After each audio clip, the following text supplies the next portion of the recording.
रविवार अपराह्न समय वरिष्ठ नागरिक तीर्थयात्रा योजन बौद्ध जिलूर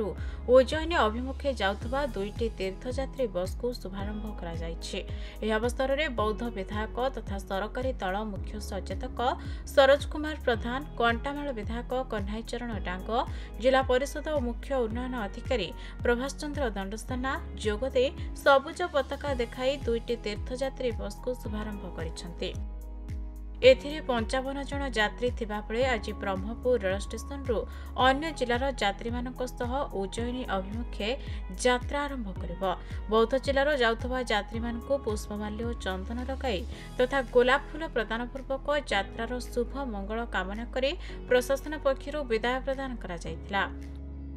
तेबे बौद्ध जिलार आरटीसी संबलपुर होइतबा बेले तीर्थयात्री मानक ब्रह्मपुर बदल में संबलपुर रेल स्टेशन रु तीर्थयात्रा करिवार सुविधा प्रदान कराजिबाकू वरिष्ठ तीर्थयात्री माने दुई विधायकों सम्मुख में दाबी करथिबा जଣା पड़िछि। बौद्धर जयानंद मिश्रଙ୍କ रिपोर्ट, खबर ओडिशा।